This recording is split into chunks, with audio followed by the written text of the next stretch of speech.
മത്തായി സുവിശേഷം 7-ാം അധ്യായം 24-ാം വാക്യം. ആകയാൽ എൻ്റെ ഈ വചനങ്ങളെ കേട്ട് ചെയ്യുന്നവനൊക്കെയും പാറമേൽ വീട് പണിത ബുദ്ധിയുള്ള മനുഷ്യന് തുല്യനാകുന്നു. പാറമേൽ വീട് പണിത ബുദ്ധിയുള്ള മനുഷ്യൻ. കർത്താവായ യേശുക്രിസ്തുവിൻ്റെ ഗിരിപ്രഭാഷണം മത്തായി 3 അധ്യായങ്ങളിലായിട്ടാണ് വിവരിക്കുന്നത്. മത്തായി സുവിശേഷം 5, 6, 7 അധ്യായങ്ങൾ. മലമേലുള്ള പ്രസംഗം അവസാനിക്കുമ്പോൾ കർത്താവ് തൻ്റെ അരികിലായിരുന്ന വചനം കേട്ടവരോട് പറയുന്ന ഒരു ഉപമയാണ് നാം വായിച്ചു കേട്ടത്. ക്രിസ്തു പറയുന്നുണ്ട്, 2 പേർ ഭവനം പണിയുകയാണ്. ഒരുവൻ വീട് വെച്ചത് പാറമേലാണ്, മറ്റൊരുവൻ മണലിന്മേലാണ്. ഒരു വീടിന്റെ അടിസ്ഥാനം ബലമുള്ള പാറയായിരുന്നുവെങ്കിൽ മറ്റൊന്ന് ബലം കുറഞ്ഞ മണലിന്മേലാണ് വീട് പണിതത്. 2 വീടും മനോഹരമായിട്ട് പണിയപ്പെട്ടു. പണി കഴിയുമ്പോൾ 2 വീട്ടിലേക്കും ചില പ്രശ്നങ്ങൾ കടന്നു വരികയാണ്. പെട്ടെന്ന് മഴ തുടങ്ങി, നദികൾ പൊങ്ങാൻ തുടങ്ങി, ഈ വീടിന്മേൽ കാറ്റ് ആഞ്ഞടിക്കുവാൻ തുടങ്ങി. 2 വീട്ടിലും ഒരുപോലുള്ള പ്രയാസം സംഭവിക്കുന്നുണ്ട്.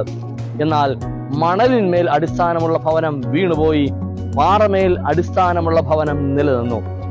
കർത്താവ് തൻ്റെ അരികിലായിരുന്ന ജനതയോട് പറയുന്നുണ്ട്, ഞാൻ ഈ പറഞ്ഞ വചനങ്ങളൊക്കെ നിങ്ങൾ കേട്ട് അനുസരിക്കുന്നുവെങ്കിൽ, ഞാൻ നിങ്ങളെ പഠിപ്പിച്ച ഈ ഉപദേശങ്ങളൊക്കെ നിങ്ങൾ കേട്ട് അനുസരിക്കുന്നുവെങ്കിൽ പാറമേൽ അടിസ്ഥാനമുള്ള ഭവനങ്ങളായി നിങ്ങൾ മാറുകയാണ്.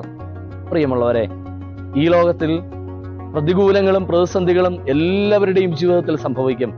രോഗങ്ങൾ കടന്നു വരാം, കടഭാരങ്ങൾ കടന്നു വരാം, മാനസികമായി നാം തളർന്നു പോകുന്ന ഒറ്റപ്പെട്ടു പോകുന്ന ജീവിത സാഹചര്യങ്ങളൊക്കെ അനേകം കടന്നു വരാം. നാം വചനം കേട്ട് ജീവിച്ചാലും ഇല്ല എങ്കിലും ഈ പ്രശ്നങ്ങളൊക്കെ പൊതുവായി എല്ലാവർക്കും സംഭവിക്കുന്നതാണ്. എന്നാൽ വചനം അനുസരിച്ചാണ് നിങ്ങൾ ജീവിക്കുന്നുവെങ്കിൽ ക്രിസ്തു നമുക്ക് നൽകുന്ന ഒരു വലിയ ഉറപ്പ് ഇതാണ്: ഈ പ്രതികൂലങ്ങളിൽ, പ്രതിസന്ധികളിൽ തകർന്നു പോകാതെ, തളർന്നു പോകാതെ നിങ്ങൾക്ക് നിലനിൽക്കുവാൻ കഴിയും. ആടി ഉലയുന്ന ജീവിത സാഹചര്യങ്ങൾ കടന്നു വരുമായിരിക്കാം, എന്നാൽ അടിസ്ഥാനം ബലം ഉള്ളതുകൊണ്ട് അതൊരിക്കലും വീണു പോവുകയില്ല. വചനം കേൾക്കുകയല്ല, ആ വചനം നമ്മുടെ ജീവിതത്തിന്റെ ഭാഗമായി മാറുമ്പോഴാണ് അടിസ്ഥാനം ബലമുള്ളവരായിട്ട് നമുക്ക് മാറുവാൻ കഴിയുക. പാറമേൽ അടിസ്ഥാനമുള്ളവരായി, കേൾക്കുന്ന വചനം അനുസരിക്കുന്നവരായിട്ട് മാറുവാൻ സർവശക്തനായ ദൈവം നമ്മെ ഒരുക്കുമാറാകട്ടെ, അനുഗ്രഹിക്കുമാറാകട്ടെ. ആമേൻ.